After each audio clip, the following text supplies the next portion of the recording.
Hi everyone, it's Steve Elmy here. I'd like to show you a couple of features on why you should consider getting yourself a Kubota Zero Turn.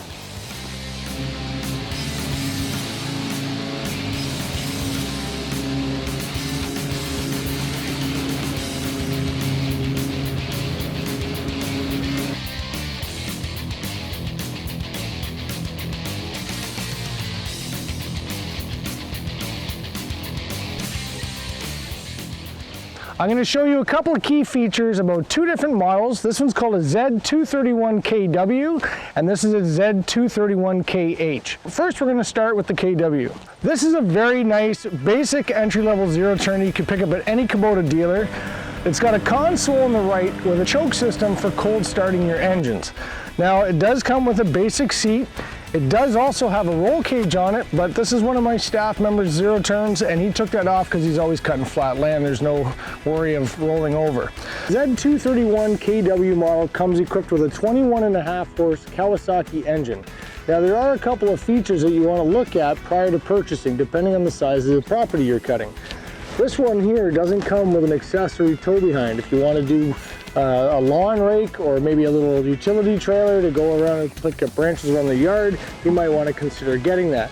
Depending on the actual property size that you have, this is a much smaller tire than the KH model that I currently have. It's a beefier size, it's got more ground clearance on it so that it has less spinning options for it and gives you a little more stability throughout the cutting operation. The seat is the compartment, has fuses for your auxiliary, any type of power, and of course the battery when you want to take that out for any type of annual maintenance. It was a little tricky to get started with my first zero turn. That one is actually my second zero turn in the last 4 years. It's a little tricky to get it figured out with this hydrostatic drive. Pull both of them in from a neutral position. By pushing forward, it takes both tires and moves forward. If you're looking to make a turn, you would hold back on your right side, putting more power to your left tire and creating that turn that you're looking for. So forward and back, and of course side to side. When you're coming into a drive position, it's going to be in a park. This is not park, this is actually neutral. There is a park handle on the left side of each machine. It will only start if it's in park and it will not engage without taking off park. So you have to put park in to start, park out to start and engage the hydrostatic drive. There is a seat belt available for your safety, of course. You can put that on. It is recommended. When starting a cold start, there's a different choke system on this one than there is on my model. This choke is a pull choke. On a cold start, you pull it all the way up, put the throttle halfway, turn the key and let the engine run up. When you hear it start to warm up, push the choke down, let it idle back down in speed, and you're good to go.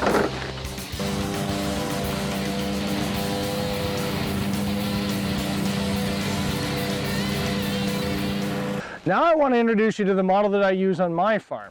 This is a Z231KH.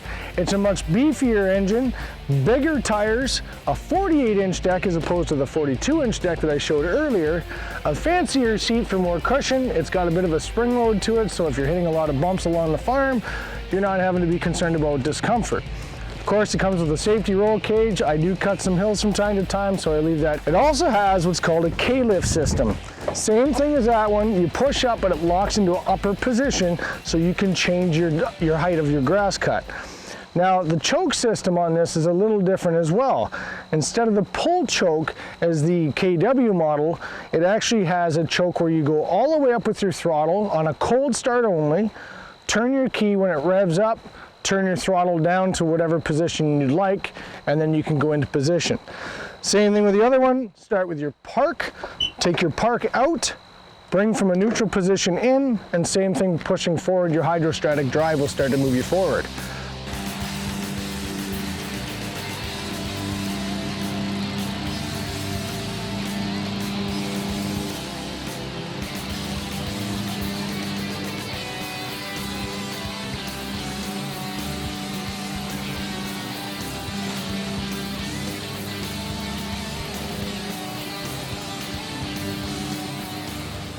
In order to engage the deck after starting the engine, you pull up on the yellow handle, which engages the clutch to the mower deck. While cutting, it's best to have it in higher throttle so it's throwing that grass and debris out of the way, making it a much cleaner spot to cut. When you're done, lower the idle speed down and disengage your clutch. Both models come with a very nice compartment. If you're drinking a beverage in the heat of the summer, or if you're cutting grass in the morning with a coffee, you can put your phone here. I highly recommend using some sort of a safety device, whether it be head muffs. I prefer to use earbuds and listen to my music, so these compartments are really handy to put your phone into as well. Earlier I was showing you the difference between the seats. This one here has got a nicer design. It's got a bit of a spring load, it's a bit thicker cushion, so it's a nicer ride for the driver, especially if you're cutting any more than 3 to 5 acres. It also comes with armrests. I find these armrests are very handy because when you're actually driving, you can have this down and literally just roll your wrists as you're driving. It makes it very comfortable without having fatigue in your shoulders. You don't necessarily need these armrests if you're cutting a smaller size acreage, like an acre, acre and a half, but because I'm cutting 3.5 to 5 acres sometimes, especially at my shop, I want to have a much larger machine to cut quicker, as well as the comfort of myself, because I've got 2 to 3 hours worth of cutting to do.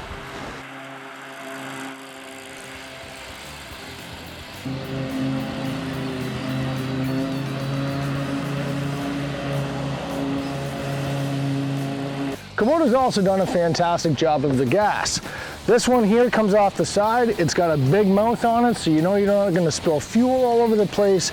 And there's a front gauge right on the front of the machine, both machines actually, and it shows you the amount of fuel that's in there, so you know you're going to get low as you approach to get on the machine.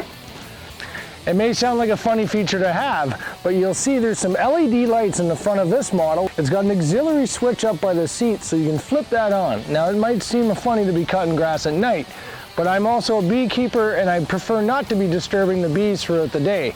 So I can turn those lights on just before dusk, go and cut the grass by the bees and leave them undisturbed while still getting the job done.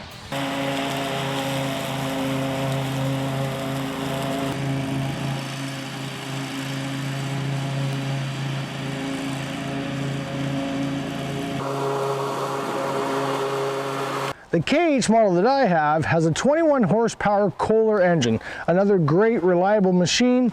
As you can tell, the back end's a little beefier.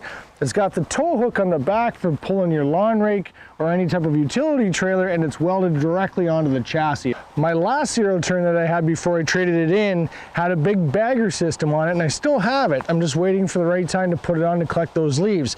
A great feature, blows all the leaves up into the back, easily accessible to dump those leaves out for the fall.